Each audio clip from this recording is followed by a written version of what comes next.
Well, here we go. About as primitive a video as you can imagine. I normally ask my grandson to help me with these, but he's working long hours and I don't want to bother him with it. So, router mortise jigs.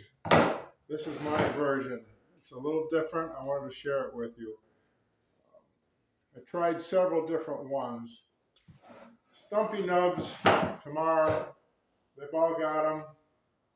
If you want a simple, solid, reliable, accurate jig, Stumpy's got it. He's the one, but the problem is you can't really adjust them.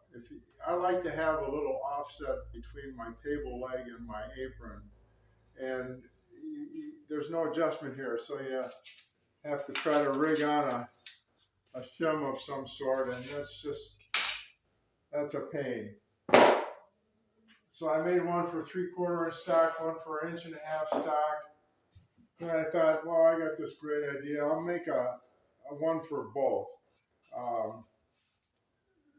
Set the slot 3/8 of an inch over, and you can take the screws out, move it, and you can use it for 3/4 or 1.5 inch. But you know, putting screws and MDF in and out, it didn't make any sense. Plus, I still had to use shims when I wanted the offset for the table leg versus the apron. So here's what I've got here. I'll show you how it works. It's simple stops, just 3/4 inch clamp or 1 inch clamps. Hold it, sandpaper. It's not going anywhere.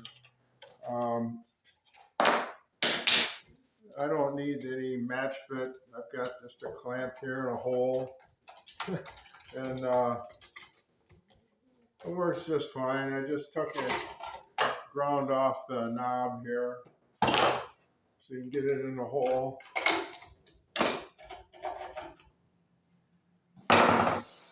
Take it apart quick and show you how it.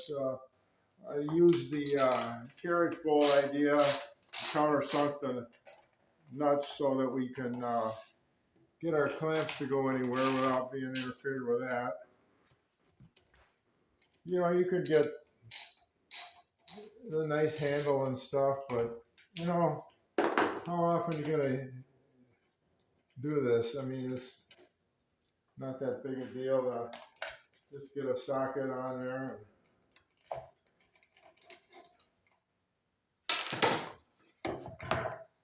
But that's it.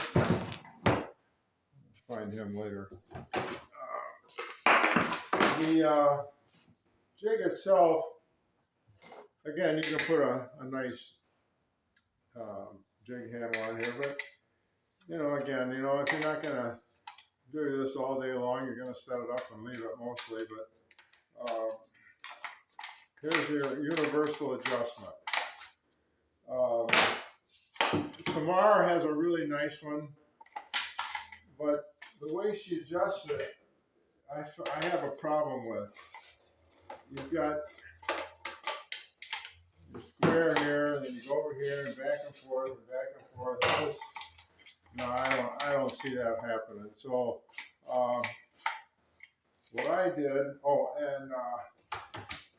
yeah, I'm according to my dimensions, mine is 3 inches here. So 3 inches plus half of the 1 inch slot gives you, I've got 2 of these made. That's all I need. Put it on here like this, tighten it up, and there you go. You're ready to go. If you want to use the different size, 3/8 inches is the difference between 3/8 or 3/4 inch and a half.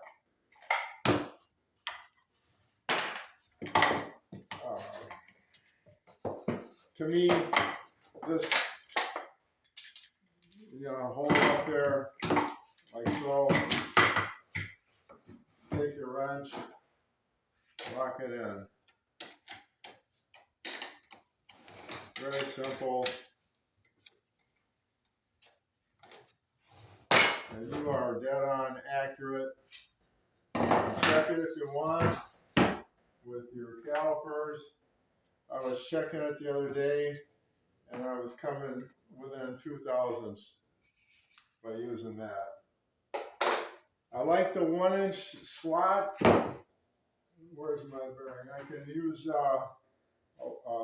1-inch bearing bushing and with a 1/4 inch router bit. I take a 3/4 inch router bushing, the same 1/4 inch router bit, and I can make a 1/2 inch slot. So you can play with your router bushings and get whatever you want with a 1/4 inch router bit. Everything else is pretty much similar to the other jigs you'll see online.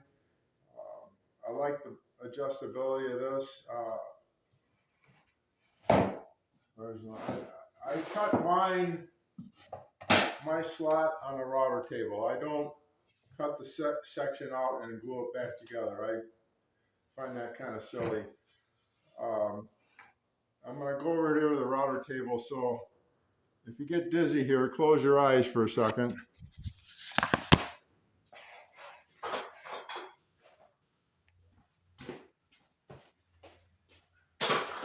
Like I say, pretty primitive video here, but you get the idea. Okay, there's my router table set up. I've got start here on your slot, and always remember to keep moving this fence away. Otherwise, you're going to cut on the other side of the bit, and it's going to grab on you. I set it up so I make my 3 or 4 passes, and when I get close to my 1 inch, I start using my indicator. This fence is loose. It goes like this, so I just leave this tight, loosen this one, and I adjust here back and forth.